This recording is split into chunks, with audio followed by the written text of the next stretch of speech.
The dust devils danced across the barren stretch of Arizona territory between Mineral Park and the distant mountains, and it was there that Harrison Ashford first saw her. A young woman bent forward under an impossible burden, carrying what appeared to be an elderly person on her back. The year was 1882, and the unforgiving summer sun beat down without mercy on the sage-dotted landscape.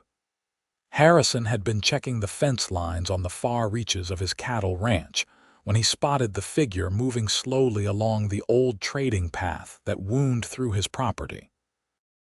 At first, he thought his eyes were playing tricks on him, that the heat was creating mirages as it so often did in the brutal Arizona afternoons.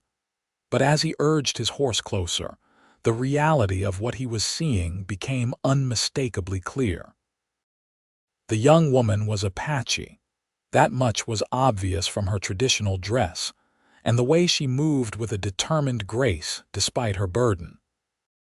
She couldn't have been more than 20 years old, and strapped to her back with strips of cloth and leather was an elderly woman, weathered and gray-haired, who appeared to be semi-conscious. Harrison pulled his horse to a stop about 20 feet away, not wanting to startle them, and removed his hat in a gesture of respect. "Madam," he called out, his voice carrying across the still air, "looks like you could use some help." The young woman stopped walking and turned her head slightly, her dark eyes meeting his with a mixture of wariness and exhaustion. She was beautiful, Harrison noticed immediately, with high cheekbones and a strength in her gaze that spoke of resilience beyond her years. Sweat dampened her black hair, which hung in a long braid down her back, and her legs trembled slightly from the effort of carrying her burden across the miles of unforgiving terrain. "We need no help from white men," she said, her English surprisingly clear and unaccented, though her voice was hoarse from dehydration. "With respect, madam, it looks like you need help from somebody," Harrison replied gently. He gestured toward the mountains in the distance. "You heading toward the San Francisco peaks? That's at least 2 more days on foot, longer with the weight you are carrying." The young woman's jaw tightened, and Harrison could see her weighing her options. The elderly woman on her back let out a soft moan, and that seemed to decide the matter. "My grandmother is sick," she said finally. "There is a medicine woman in our village who can help her. We were traveling when she collapsed. I cannot leave her." "No, of course not," Harrison said quickly. He dismounted from his horse, moving slowly and deliberately to show he meant no harm.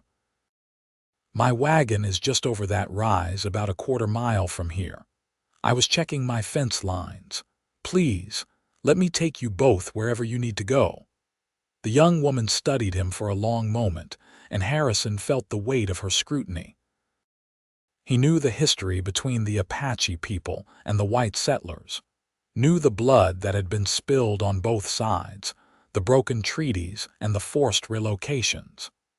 He knew he was asking her to trust him when her people had been given every reason not to trust anyone who looked like him. "Why would you do this?" she asked finally. Harrison thought about the question, about all the easy answers he could give, but something about this woman demanded honesty. "Because it is the right thing to do," he said simply. "Because your grandmother needs help, and I have the means to provide it. And because maybe, if we all did the right thing more often, this territory would not be so soaked in suffering." Something flickered in the young woman's eyes, a softening perhaps, or maybe just exhaustion winning out over caution. She nodded once, a sharp movement of her head. "My name is Halona," she said. "Halona Desoni. This is my grandmother, Nasha." "Harrison Ashford," he replied, settling his hat back on his head. "My friends call me Harris. Now let me help you with your grandmother. That load is too much for anyone to carry." Halona hesitated for another moment, then slowly began to undo the strips of cloth that held her grandmother to her back. Harrison moved to help, and together they carefully lifted the elderly woman down, Nasha was surprisingly light, her body frail beneath the layers of traditional Apache clothing. Her eyes fluttered open briefly, clouded with fever, and she murmured something in the Apache language that Harrison did not understand. "She says the spirits are calling her," Halona translated quietly, her voice thick with emotion. "I tell her the spirits will have to wait. She is too stubborn to die out here in the desert like a forgotten thing." Harrison carried Nasha in his arms, marveling at how someone so small could contain what was clearly a fierce spirit, if Halona's words were any indication. "My horse can carry all three of us to the wagon," he said. "It is not far." They made their way slowly across the broken ground, Harrison walking alongside the horse while Halona rode behind Nasha, keeping her grandmother steady. The sun continued its relentless assault, and Harrison could feel sweat soaking through his shirt, could see the way Halona swayed slightly in the saddle from exhaustion and dehydration. When they finally crested the small rise and the wagon came into view, he felt a surge of relief. The wagon was nothing fancy, just a sturdy flatbed with high sides that Harrison used for hauling supplies and checking his property. He had been planning to repair some broken fence posts today, and the back was loaded with tools and fresh cut timber. Quickly, he began rearranging things, creating a space where Nasha could lie down more comfortably. "There is a canvas tarp here," he said, pulling it out and folding it to create a cushion. "And I have water and some food in my pack." Halona slid down from the horse and immediately went to her grandmother, helping Harrison settle the elderly woman in the bed of the wagon. She accepted the water canteen he offered and held it carefully to Nasha's lips, coaxing her to drink small sips. Harrison noticed the tender way Halona cared for her grandmother, the love evident in every gentle movement. "Where exactly is your village?" Harrison asked, pulling out some jerky and hardtack from his saddlebag. "I know there are several Apache settlements in the territory." "Near the peaks, as you guessed," Halona said, taking the food he offered with a quiet word of thanks. "It is a small place, not on any map the white men keep. We are peaceful there, trying to live as our ancestors did, though the government wants us on the reservation." Harrison nodded, understanding the complexity of what she was not saying. The Apache Wars had officially ended just the year before, but tensions remained high, and many Apache people were being forcibly relocated to reservations in New Mexico and Arizona, their traditional lands taken for settlement. The fact that Halona's village existed off the official records suggested they were avoiding such a fate, trying to maintain their freedom and way of life in the face of overwhelming pressure. "I will not tell anyone where your village is," Harrison said quietly. "You have my word on that." Halona looked at him again with those searching eyes, and Harrison felt something stir in his chest, something he had not felt in a very long time. She was not just beautiful, though she certainly was that. There was something else, a quality he could not quite name, something in the strength of her bearing and the fierce love she showed for her grandmother that called to something deep within him. "Why should I trust the word of a white rancher?" Halona asked, but there was no hostility in her voice now, only genuine curiosity. "Because I grew up on this land before it was taken and parceled and fenced," Harrison said. "My father was a trapper, my mother was half Navajo. I learned early that the color of a person's skin tells you nothing about the content of their character. The worst men I have known wore white faces and carried Bibles. The best wore every shade the Creator made." Halona's eyes widened slightly at this revelation. "You are mixed blood?" she asked. "My mother died when I was 10, Harrison said. "Cholera.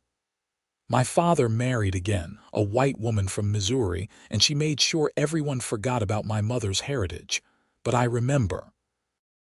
I remember the stories she told me, the way she moved through the world with grace and dignity even when others tried to strip it from her. Something shifted between them in that moment, a bridge forming across the divide that had separated them just minutes before. Halona nodded slowly, finishing the jerky and taking another drink of water. "Then perhaps I can trust you, Harrison Ashford," she said. "My grandmother's life depends on it." Harrison hitched his horse to the wagon and climbed up onto the driver's seat. Halona settled herself in the back beside her grandmother, arranging the canvas to provide some shade. As Harrison urged the horse forward, beginning the journey toward the distant mountains, he found himself acutely aware of Halona's presence behind him, found himself wanting to know everything about her life and her dreams and the circumstances that had brought her to be carrying her grandmother across the desert alone. The wagon rolled slowly across the broken terrain, following the old trading path that wound through the sage and rock. The afternoon stretched long, the sun beginning its descent toward the western horizon, painting the sky in shades of orange and gold. Harrison kept the pace steady but not too fast, mindful of Nash's condition and the rough ground that could jar the wagon. "How long has your grandmother been sick?" Harrison asked over his shoulder. "3 days, Halona replied. "We were traveling to trade in Mineral Park. My grandmother makes beautiful baskets and she can sell them there for good money. But on the way, she collapsed. I got her to a small stream where we could camp, tried to bring down her fever with cool water, but nothing helped. I knew I had to get her home to our medicine woman." "That is at least a 3-day journey from Mineral Park," Harrison said, unable to keep the concern from his voice. "And you were going to carry her the whole way. What choice did I have?" Halona's voice was steady, matter-of-fact. "She is my grandmother. She raised me when my parents died in the fighting years ago. I would carry her to the ends of the earth if that is what she needed." Harrison felt a deep respect for this young woman growing in his chest. He had known many people in his 32 years, had seen courage and cowardice in equal measure, but there was something about Halona's quiet determination that moved him profoundly. "Tell me about your ranch," Halona said after a while, and Harrison was glad for the chance to fill the silence with something other than the creak of the wagon wheels and the steady clip-clop of the horse's hooves. "It is not much," he said honestly. "About 3,000 acres of decent grazing land, a small house my father built before he passed 5 years ago, and 100 head of cattle, give or take. I run it alone mostly, hire help during roundup and branding season. It is a hard life, but it is mine, and I am beholden to no one." "You have no wife?" Halona asked, and Harrison heard genuine curiosity in her voice, not coyness or flirtation. "No," he said. "Came close once to a woman in Mineral Park, but she decided she wanted a man who would give up ranching and move to California with her. I could not do that. This land, for all its harshness, is where I belong." "I understand that," Halona said softly. "There are places that hold pieces of our souls. Leaving them would be like leaving part of ourselves behind." They talked as the afternoon wore into evening, and Harrison learned that Halona was 22 years old, that she was skilled in the traditional crafts of her people, that she had a gift for languages and spoke English, Spanish, and 3 Apache dialects fluently. She learned that Harrison had educated himself through books ordered from back east, that he was trying new ranching techniques to preserve the grasslands, that he believed the old ways of just taking and taking from the land would lead to ruin.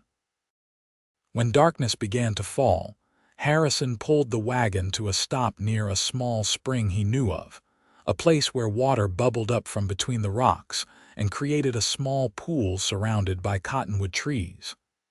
"We should camp here for the night," he said. "The horses need rest, and so do we." "How is your grandmother?" Halona had been keeping vigil beside Nasha throughout the journey, pressing a damp cloth to her forehead, murmuring words of comfort in Apache.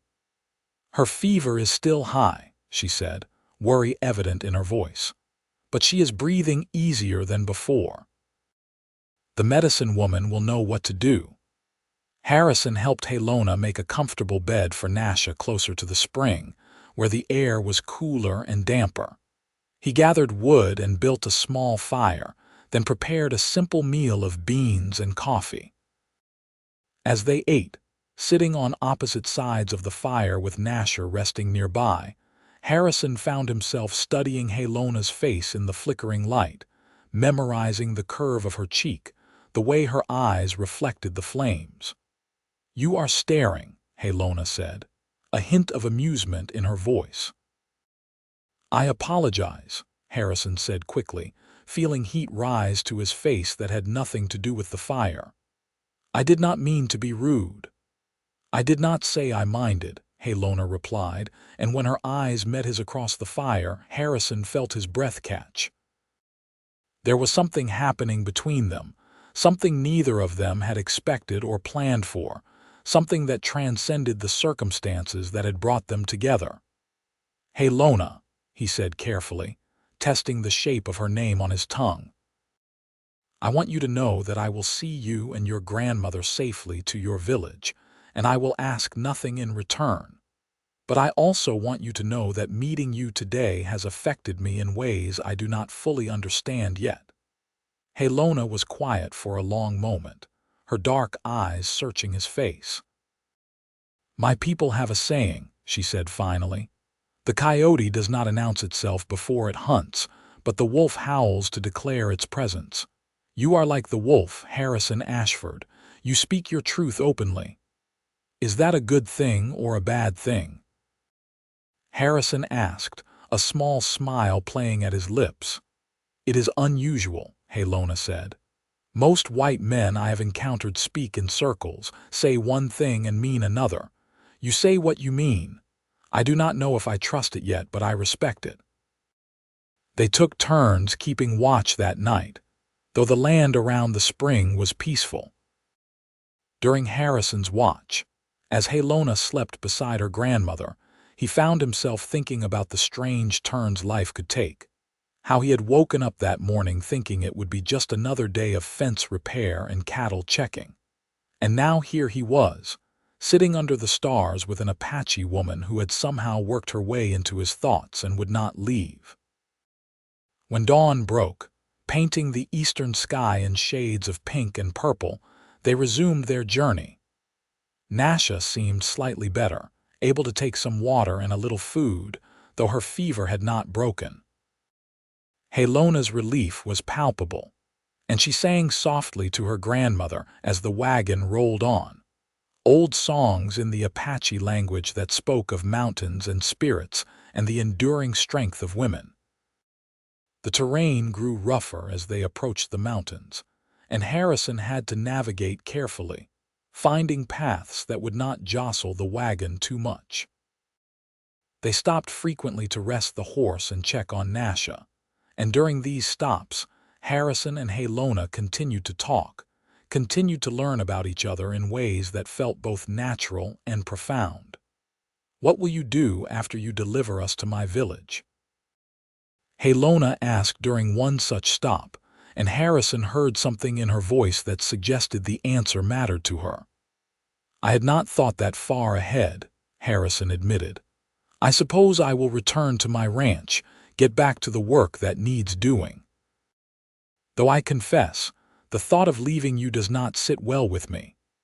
Halona looked at him steadily, and Harrison saw conflict in her eyes, a war between caution and something else, something that mirrored the feelings growing in his own chest. "My people will not welcome a white man easily," she said quietly. "There is too much history, too much pain." "I understand that," Harrison said.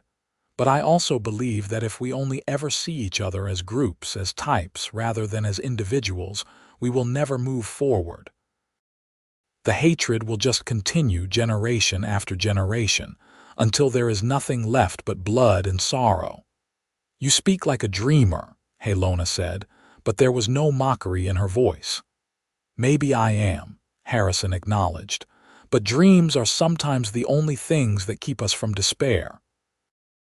They reached the foothills of the San Francisco Peaks by late afternoon of the second day of travel. Halona directed Harrison along a narrow path that wound through pine forests and across small streams, a path that showed no signs of regular use, but which she navigated with the confidence of long familiarity. The air grew cooler at the higher elevation, and Harrison could smell the sharp scent of pine resin and mountain flowers. "We are close now," Halona said, and Harrison heard both relief and tension in her voice. "Just beyond that ridge." As they crested the ridge, Harrison saw the village spread out below them in a small valley, maybe 20 traditional Apache dwellings arranged in a loose circle around a central fire pit.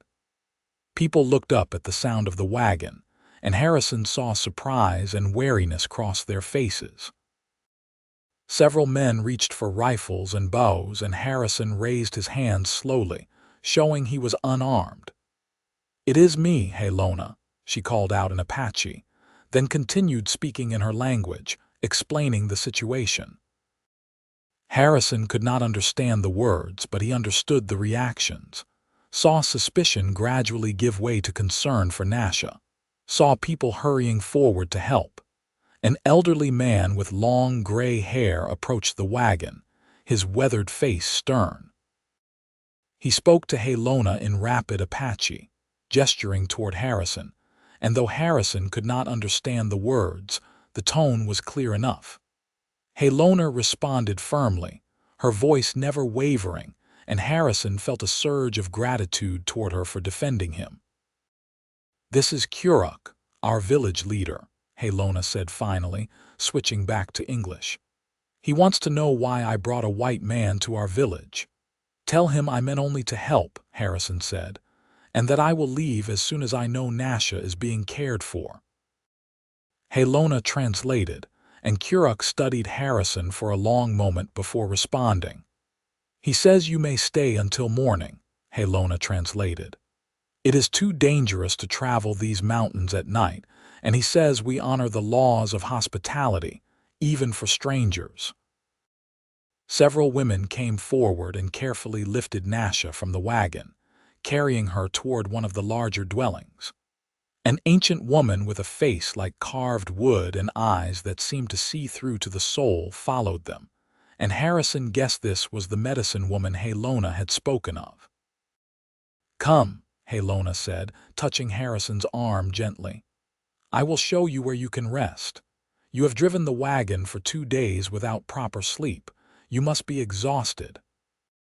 Harrison was exhausted, but he was also hyper-aware of Halona's hand on his arm, of the way her touch sent warmth spreading through him. He followed her to a small area on the edge of the village where visitors were apparently housed, a simple lean-to structure open on one side. "I must go to my grandmother," Halona said, "but I will return when I can. Please do not wander the village. Some of the men are very angry about white settlers taking our lands, and your presence here is difficult for them." "I understand," Harrison said. "I will stay right here." "But Halona, will you tell me how your grandmother fares when you know?" "Yes," Halona said softly, and for just a moment her hand squeezed his arm. "Thank you, Harrison, for everything. You saved her life and mine as well. I will not forget that." She left, and Harrison settled himself in the lean-to, suddenly aware of how tired he truly was. He dozed on and off as the afternoon faded into evening, waking occasionally to the sounds of the village around him, the laughter of children playing, the soft voices of women preparing the evening meal, the low discussion of men talking about the concerns of the day. As darkness fell, Halona returned carrying a wooden bowl filled with a stew that smelled delicious. She sat down beside him, and Harrison noticed she looked less exhausted now, The tight lines of worry around her eyes somewhat eased. "Your grandmother?" Harrison asked immediately. "The medicine woman says she will recover," Halona said, and Harrison saw tears of relief glinting in her eyes. "It was a sickness brought on by bad water and exhaustion.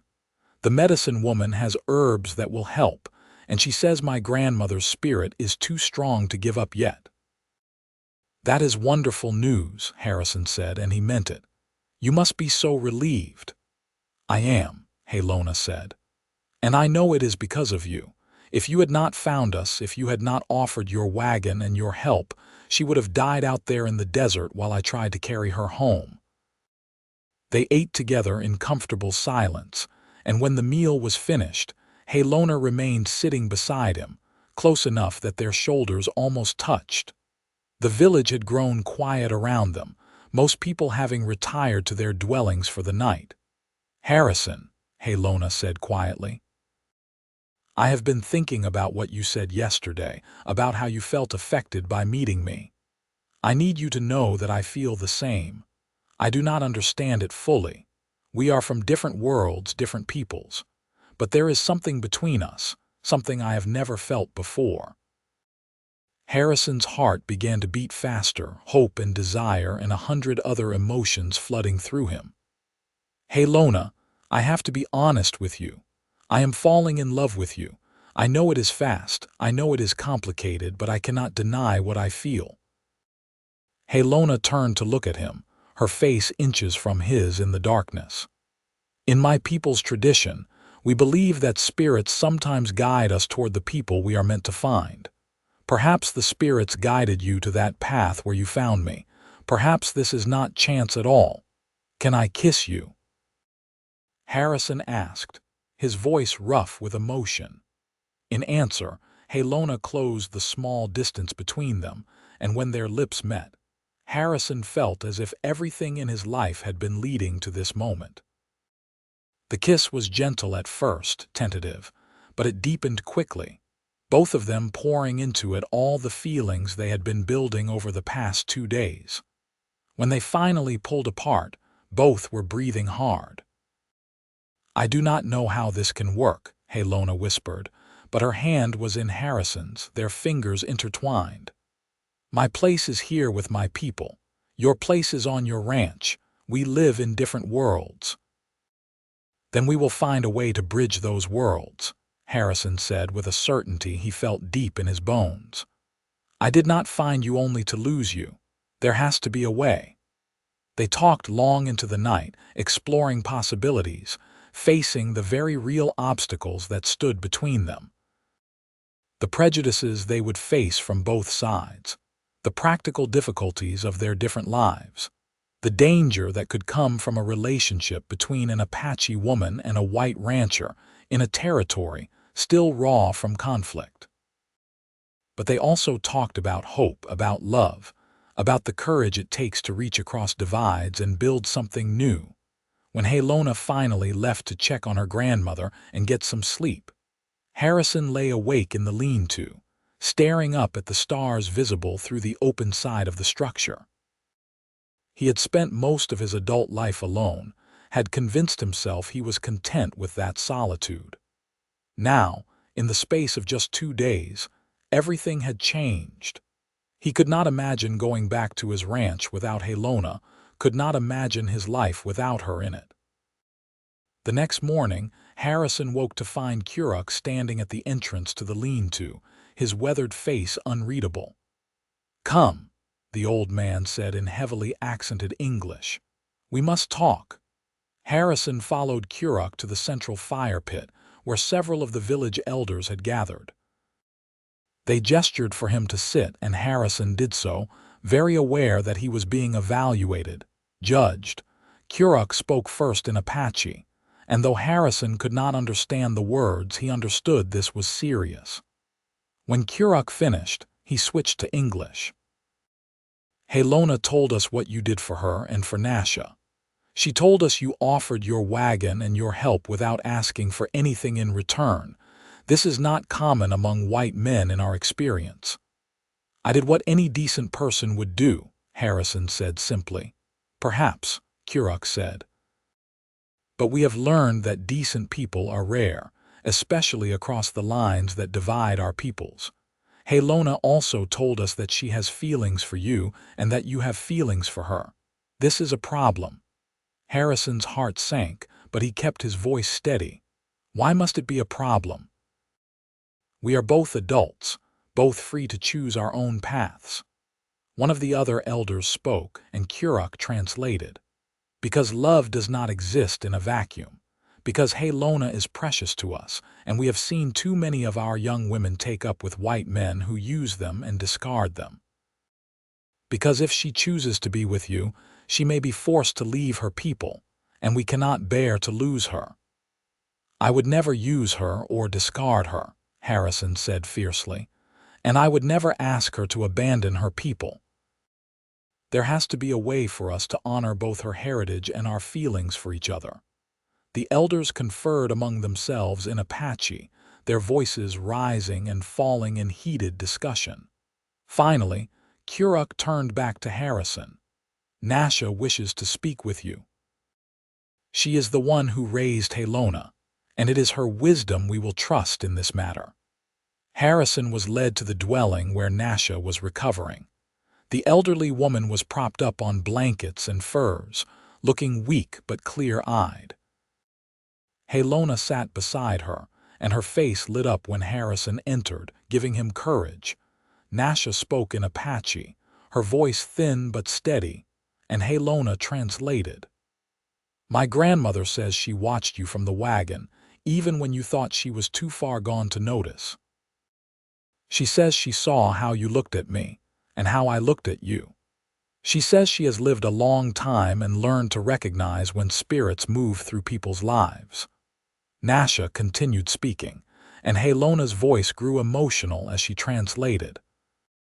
She says that her generation fought and bled to protect our people and our ways. She says she does not regret that fight, but she is tired of the blood and the loss. She says if there is to be any hope for the future, it must be built by young people who are brave enough to see each other as human beings first, and members of tribes second.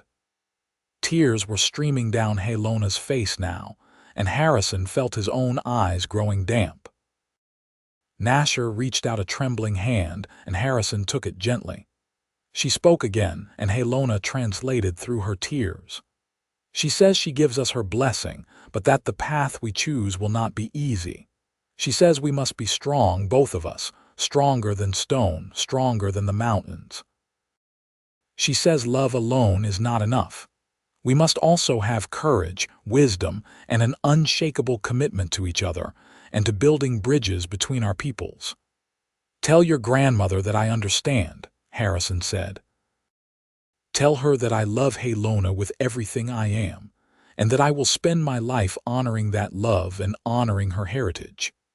Tell her that I offer not just my wagon, but my life, to stand beside Halona and face whatever comes. When Halona translated this, Nasha smiled, a warm expression that transformed her weathered face. She spoke again, and Halona laughed through her tears. She says you are either very brave or very foolish, and time will tell which. But she says foolish men do not stop to help strangers in the desert, so perhaps you are brave after all. The village elders, having heard Nasha's words, conferred again. Kuruk finally spoke. We will honor Nasha's wisdom. But understand this, Harrison Ashford. If you hurt Halona, if you betray her trust or our trust, there will be consequences. We may be a small village trying to live peacefully, but we protect our own. I would expect nothing less, Harrison said, and I would feel the same if I were in your position. Over the next week, Harrison stayed in the village while Nasha continued to recover, and while he and Halona navigated the beginning of their relationship under the watchful eyes of her people. It was a strange and sometimes uncomfortable time.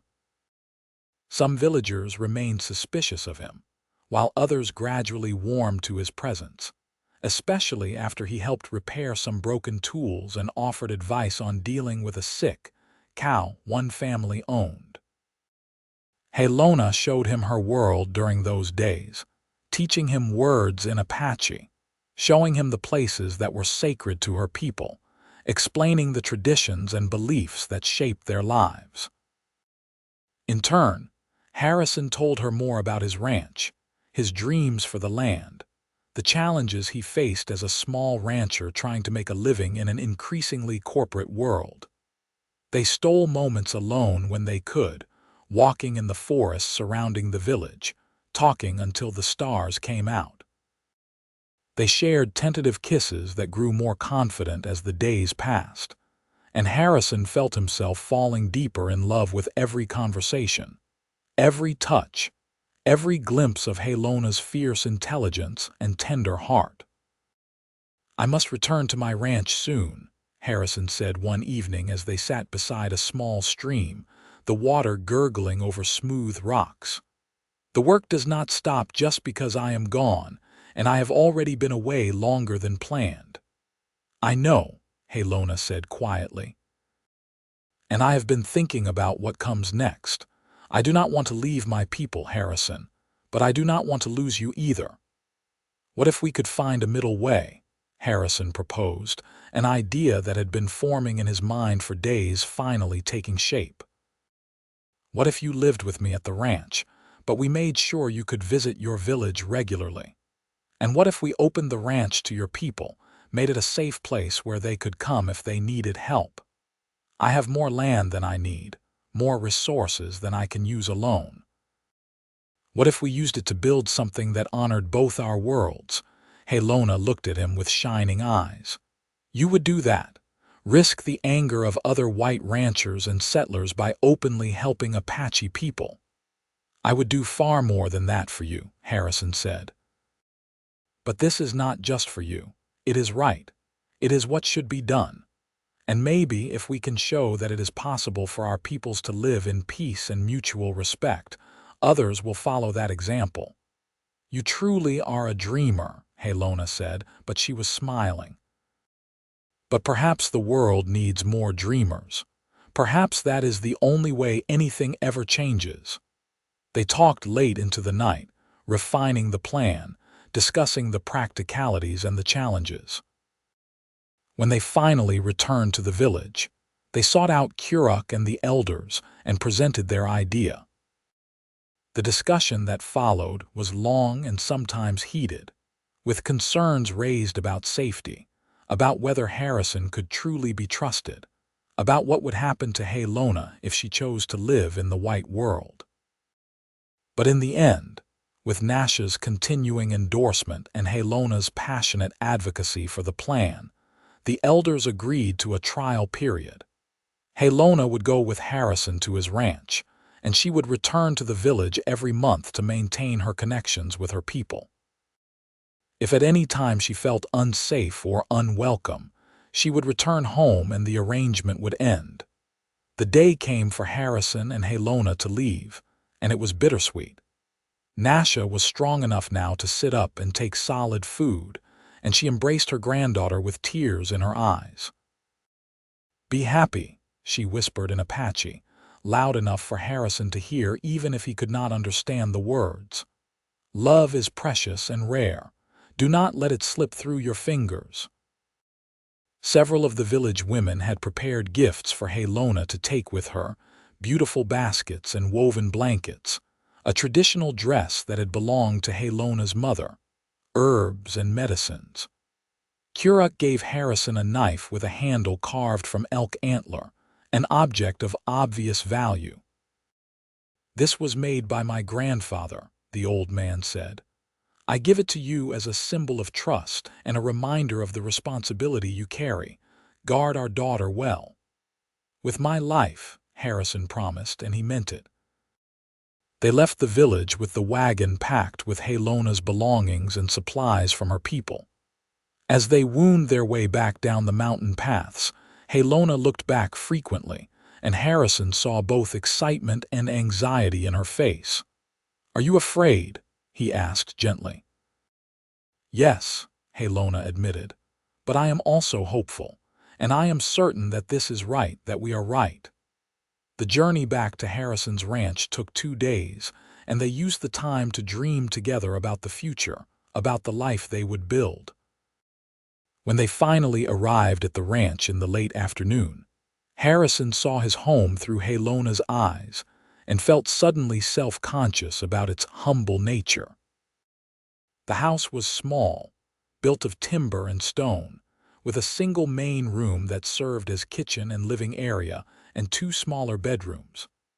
The barn was larger than the house, solid and well-maintained, and beyond it stretched the grasslands where Harrison's cattle grazed. It was not grand, but it was sturdy and functional, shaped by years of hard work. "It is beautiful," Halona said, and Harrison could hear the sincerity in her voice. "I can feel that it is a place built with care." They unloaded the wagon together, and Harrison showed Halona through the house, ending in what would become their bedroom. "I will add onto the house," he said. "Make it larger, more comfortable, and we can arrange things however you like." "It is perfect as it is," Halona said. "It is not the size of a home that matters, but the love within it." That night, they consummated their relationship, coming together with a tenderness and passion that felt sacred. Afterwards, lying in each other's arms as moonlight streamed through the window, Harrison felt a peace he had never known before, a sense of rightness that went bone deep. "I love you," he whispered against Halona's hair. "I will spend every day of my life trying to be worthy of you." "You are already worthy," Halona replied, her hand over his heart. "You saw me when I needed help and you did not look away. You offered your wagon and your life to a stranger. That is the measure of a man." The next weeks and months were a time of adjustment and growth. Halona learned the rhythms of ranch life, and to Harrison's surprise and delight, she took to it naturally. She had a gift with animals, able to gentle even the most skittish cattle with her patient approach. She also began to put her own stamp on the place, planting a garden of traditional Apache herbs and vegetables, creating beautiful woven decorations for the house, teaching Harrison more of her language and customs. Word spread quickly that Harrison Ashford had taken an Apache woman as his partner, and the reactions were mixed. Some of the neighboring ranchers stopped speaking to him, and a few made vague threats. But others, perhaps seeing the genuine love between Harrison and Halona, or perhaps just relieved to have someone breaking down the barriers of hatred, offered cautious acceptance. The real test came when several Apache families, distant relatives of Halona's, showed up at the ranch seeking help. Drought had hit their area hard, and they were desperate for water and food. Harrison welcomed them without hesitation, sharing his supplies and allowing them to water their horses and refill their containers from his well. This act of kindness spread through both communities, and slowly, tentatively, a bridge began to form. More Apache people came to the ranch, not as beggars but as traders, offering beautifully crafted goods in exchange for beef or supplies. Harrison always treated them fairly, with respect, and word of this spread as well. Some called him a fool, said he was being taken advantage of, but Harrison did not care. He knew he was building something important, something that mattered more than the opinions of small-minded people. True to their agreement, Halona returned to her village once a month, and Harrison always went with her. These trips became important to both of them, a way to maintain Halona's connections with her people, and a way for Harrison to deepen his understanding of Apache culture, and to prove, through consistent action, that his commitment was real.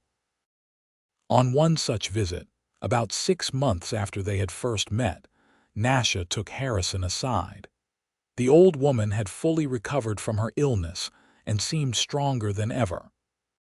She spoke in Apache, and although Harrison had learned enough by now to understand some words, Halona translated the more complex parts. My grandmother says you have honored your promises, Halona said. She says you have proven yourself to be a man of integrity. She says the spirits were wise to guide you to that path where you found us. Nasha continued speaking, and Halona's face softened. She says it is time for you to make your commitment to me official in the way of my people. She says a marriage ceremony should be performed, so that everyone knows you are bound together not just by love but by sacred vows. Harrison felt his heart swell. He had wanted to marry Halona since those first days in her village, but he had been waiting, wanting to be sure she was ready, wanting to prove himself worthy. Nothing would make me happier, he said. If Halona agrees, of course. Halona's smile was radiant. I agree, she said simply. The marriage ceremony was held a month later, during Halona and Harrison's regular visit to the village.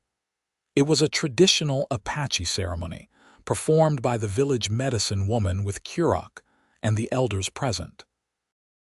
Harrison wore a new shirt that Halona had made for him, decorated with traditional Apache designs, and Halona wore the dress that had belonged to her mother, her hair adorned with turquoise and silver.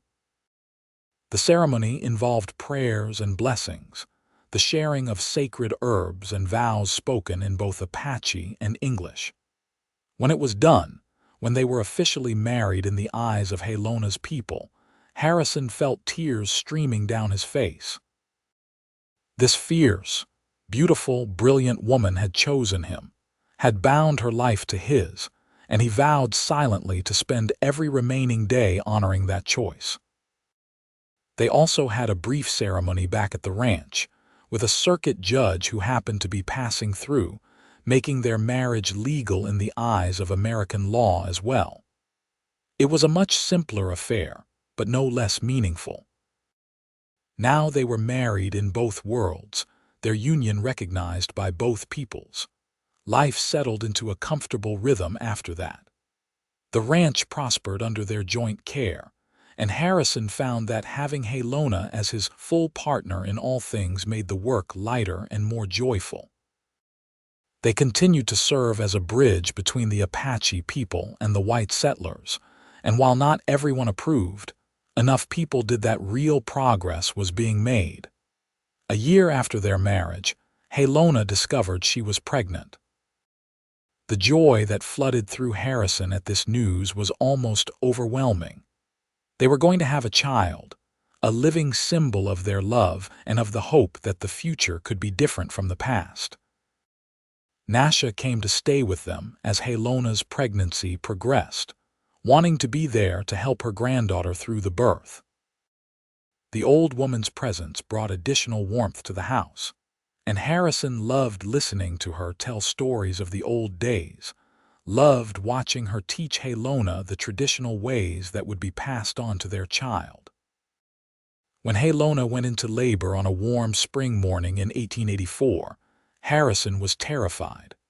But Nasha and the medicine woman, who had also come to help, were calm and competent, guiding Halona through the process with the wisdom of generations. After hours of labor, as the sun was setting, Halona gave birth to a healthy baby boy. Harrison held his son for the first time and felt his world expand in ways he could never have imagined. The baby had Halona's dark hair and eyes, but Harrison's nose and the shape of his ears. He was perfect, a blend of both his parents, both cultures. "What should we name him?" Harrison asked, his voice choked with emotion. "In my people's tradition, children are often given names that reflect the circumstances of their birth or their nature," Halona said, tired but radiant. "I think we should call him Peta, which means fire, because he has brought warmth and light into our lives. And for his American name, we can call him Henry, after your father." "Peta Henry Ashford," Harrison said, testing the name. "It is perfect. He is perfect. You are perfect." As their son grew over the following months, Harrison marveled at the way he seemed to embody the best of both cultures. They taught him words in both English and Apache, shared stories from both traditions, and raised him to be proud of his mixed heritage. The ranch continued to thrive, and more importantly, the connections between Harrison's ranch and the Apache villages in the area grew stronger. When Peta was 2 years old, Halona became pregnant again, and this time she gave birth to a daughter they named Ayana, meaning eternal blossom. The little girl had her mother's fierce spirit and her father's stubbornness, and Harrison loved her with the same overwhelming intensity he felt for his son. More years passed, good years filled with hard work and laughter and love. The ranch grew, but Harrison was careful never to expand it in ways that would infringe on Apache lands or traditional hunting grounds. He had learned from Halona's people about stewardship of the land, about taking only what you need and leaving enough for future generations. These principles guided his decisions, and the land responded, staying healthy and productive even as other ranches struggled with overgrazing and erosion. By the time their children were old enough to go to school, the little town of Mineral Park had changed significantly. The raw prejudices that had once dominated were beginning to soften, in part because of the example Harrison and Halona had set. Their children attended the town school, and while there were occasional incidents of cruel words or discrimination, there were also genuine friendships forming between Apache and white children, seeds of a different future being planted. Nasha lived to see her great-grandchildren grow into young adults, passing away peacefully in her sleep at the age of 89, surrounded by family. Her death was mourned by both the Apache community and by many in the white community who had come to respect the wise old woman. They buried her in a beautiful spot on the ranch, overlooking the grasslands she had come to love, and Harrison made sure her grave was tended with flowers and prayers in both traditions. As Harrison and Halona grew older together, their love only deepened. They had weathered storms both literal and metaphorical, had faced down prejudice and hardship, had built something real and lasting. Their children grew strong and confident, proud of their heritage on both sides, and they in turn had children of their own, creating a new generation that saw the artificial divisions between peoples as something to be overcome rather than accepted. On a warm evening in the summer of 1910, Harrison and Halona sat on the porch of their house, now significantly expanded over the years, and watched the sunset paint the Arizona sky in brilliant colors. They were both 60 years old now, their hair gray, their faces lined with age, but their hands remained firmly clasped together. "You ever regret it?" Harrison asked, a question he had asked many times over the years. "Leaving your village, taking a chance on a stranger who offered you his wagon?" "Never," Halona said, also giving the same answer she always gave. "You offered me your wagon, but you gave me your life. You gave me love and respect and partnership. You gave me children and grandchildren. You gave me a bridge between worlds. How could I ever regret that?" "I was so scared that day," Harrison admitted. "Scared you would refuse my help, scared I would not be able to get your grandmother to your village in time, scared that what I was feeling for you was one-sided." "The spirits guided you to that path," Halona said. "Just as my grandmother said, and the spirits do not make mistakes. We were meant to find each other, meant to love each other, meant to show that the divisions humans create can be overcome by courage and love." Their son, Peta, now a successful rancher himself with a family of his own, rode up to the house on his horse. He had his father's height and his mother's dark coloring, and he carried himself with a confidence born of knowing exactly who he was and what he stood for. "Mother, father," he called out, "the new foal was just born, and we thought you would want to see her." Harrison and Halona rose together, their movements slower now but still steady, and walked hand in hand toward the barn. Around them, The ranch hummed with life, with the sounds of their grandchildren playing, with the peaceful lowing of cattle in the distance, with the rustle of the wind through the cottonwood trees that Halona had planted 3 decades before. This was their legacy, Harrison thought. Not just the land or the cattle or the buildings, but the love they had built against all odds, the bridges they had constructed between divided peoples, the children and grandchildren who carried both Apache and white heritage with pride. It had all started on a dusty path in the Arizona desert, with a young woman carrying her grandmother on her back and a rancher who chose to stop and offer help. As they entered the barn and saw the new foal, still wet from birth, struggling to stand on wobbly legs while its mother nickered encouragement, Harrison felt Halona lean against him, felt her head rest on his shoulder. "I love you," she whispered. "Thank you for stopping that day. Thank you for seeing me when I needed help. Thank you for your wagon and your life." "Thank you for trusting me," Harrison replied, kissing the top of her head. "Thank you for taking a chance on a stranger. Thank you for building this life with me." Their granddaughter Mika, Peda's oldest daughter, came running into the barn, her long black braids flying behind her. She was 15 years old and already showing signs of inheriting her grandmother's fierce intelligence and her grandfather's stubbornness. "Did you see her, grandmother? Did you see the foal? Father says I can help train her." "She is beautiful," Halona said, smiling at her granddaughter. "What will you name her?" "I was thinking Peta, like father's name, because her coat has a reddish tone like fire," Mika said. "Or maybe something in English." "I have not decided yet." "You will know when the time is right," Halona said.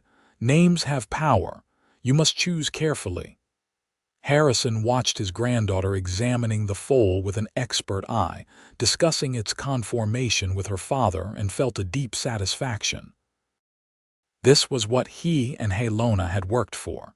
These children who moved seamlessly between both cultures, who saw themselves as whole rather than divided, who would carry forward the legacy of love and bridge building into the next generation. As they walked back to the house, the sun now fully set and stars beginning to appear in the darkening sky, Harrison thought about the strange and wonderful journey his life had taken. He had been a lonely rancher, content with his solitude, unaware of what he was missing. Then, on one ordinary day that turned out to be extraordinary, he had seen a young woman carrying an impossible burden and had made the choice to help. That single choice had changed everything. It had brought him love, family, purpose, and a sense of belonging he had never known before. It had been difficult sometimes, the path they had chosen. They had faced prejudice from both sides, had endured suspicious looks and cruel words, had sometimes questioned whether what they were trying to build was possible. But they had persevered, had loved each other through the difficult times, and had proven that bridges could be built between divided peoples if individuals were brave enough to try. Inside the house, the family gathered for dinner, a loud and joyful affair with children and grandchildren filling every available space. As Harrison looked around the table at the faces of those he loved, at the living proof that love could overcome hatred and division, he felt a profound gratitude for the life he had been given. After dinner, when the younger children had been put to bed and the adults were sitting around talking, Halona's younger brother Takoda, who had come to visit from the village in the mountains, stood and raised his cup. "I want to make a toast," he said in his accented English. "To my sister Halona, who was brave enough to trust a stranger, and to Harrison, who proved himself worthy of that trust. You have built something important here, something that will last beyond your years. You have shown us all that the old hatreds do not have to continue, that a different future is possible. We honor you." Everyone raised their cups, and Harrison felt tears prick his eyes. He looked at Halona and saw that she was crying too, and they reached for each other across the table, their hands meeting and clasping tight. That night, lying in bed beside the woman who had been his partner for nearly 3 decades, Harrison reflected on the question that had started it all. Why had he stopped that day? Why had he offered his wagon to a stranger? At the time, he had said it was because it was the right thing to do, and that was true. But he thought now that maybe there was something more, something deeper. Maybe some part of him had recognized, even in that first moment, that this woman would change his life. Maybe the spirits truly had been guiding him, as Nasha had always said. "What are you thinking about?" Halona asked, her voice soft in the darkness. "About that day I found you on the path," Harrison said. "About how lucky I am that I chose to check those particular fence lines on that particular day. About how different my life would be if I had not." "The spirits do not deal in luck," Halona said. "They deal in destiny. We were meant to find each other, meant to love each other, meant to build this life together. I have always believed that." "Then I am grateful to the spirits," Harrison said, "and I am grateful to you every single day." They made love that night with the tenderness of long familiarity, their bodies knowing each other as well as their hearts did. Afterwards, holding each other close, they drifted off to sleep, secure in the love they had built and the legacy they would leave behind. Years continued to pass, and Harrison and Halona grew older together, their bodies slowing but their spirits remaining strong. They saw their grandchildren grow and have children of their own, saw the ranch continue to prosper under Peda's management, saw the town of Mineral Park continue to evolve into a place where Apache and white people could live and work together with something approaching harmony. When Harrison was 72 years old, he fell ill with pneumonia. Halona nursed him through it with the same fierce determination she had shown in carrying her grandmother across the desert all those years ago. He recovered, but both of them knew he had grown fragile, that the years were catching up with him. "I am not ready to lose you," Halona said one night, her voice breaking. "I do not know how to exist in this world without you." "You will never lose me," Harrison said, holding her close. "I will always be with you in your heart, in our children and grandchildren, in every tree you planted and every corner of this ranch we built together. Death cannot take that away." But Harrison did not die then. He had several more good years, years where he could play with his great-grandchildren, could sit on the porch with Halona and watch the sunsets, could feel satisfied that the life he had lived had mattered. When he finally passed away in his sleep at the age of 76, it was peacefully, with Halona beside him, holding his hand. Halona mourned him deeply, but not desperately. She had loved him completely, had been loved completely in return, and she knew that what they had built together would endure. She lived for another 8 years after Harrison's death, remaining active in the ranch and in the community, a respected elder whose wisdom was sought by both Apache and white people. When Halona finally passed away at the age of 84, she was buried beside Harrison in the small family cemetery on the ranch, under the cottonwood trees she had planted so many years before. Their gravestone bore inscriptions in both English and Apache, a final symbol of the bridge they had built between two worlds. At Halona's funeral, Peta stood before the gathered crowd, which included people from multiple Apache villages as well as white ranchers and townspeople from Mineral Park. He was 70 years old now, a grandfather himself, but his voice was strong as he spoke. "My parents taught me that love is stronger than hate, that courage is more powerful than fear, that bridges are more important than walls," he said. "They showed me, through their lives and their love for each other, that the divisions humans create are artificial and can be overcome. They started with a simple act of kindness on a dusty path in the desert, and they built from that a life of meaning and purpose. Their legacy lives on in all of us who knew them, who learned from them, who carry forward their vision of a world where people are judged by the content of their character rather than the color of their skin or their tribal affiliation. The crowd murmured agreement, and as Peta spoke, Mika stood beside him, ready to speak next. She was 55 now, a successful horse trainer and a leader in the community, and she carried herself with the same grace and strength that her grandmother had possessed. "My grandmother used to tell me about the day she met my grandfather," Mika said when it was her turn to speak. "How she was carrying her great-grandmother Nasha on her back, determined to get her home even if it killed her. How my grandfather stopped and offered his wagon, offered his help, offered eventually his life and his love. She said it taught her that even in the darkest times, when everything seems hopeless, kindness can appear from unexpected places. She said, we should all strive to be that unexpected kindness for someone else." As the sun set on that day, casting golden light across the ranch that Harrison and Halona had built together, their descendants and friends gathered in the house for a meal, sharing stories and memories, laughing and crying, honoring the love that had started it all. The ranch would continue, passed down through the generations, a living testament to what two people had built when they chose love over fear, courage over caution, hope over despair. And somewhere, perhaps, in whatever place spirits go when they leave this world, Harrison and Halona were together again, young and strong, walking hand in hand across a landscape free of division and full of love, their journey complete but their legacy eternal.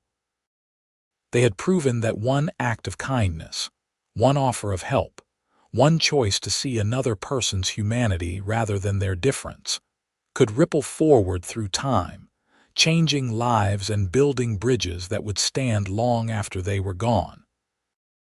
The Apache girl had been carrying her grandmother on her back. The rancher had offered his wagon and his life. From that simple beginning, something beautiful and lasting had grown, a love story for the ages, a testament to the power of compassion and the enduring strength of the human heart.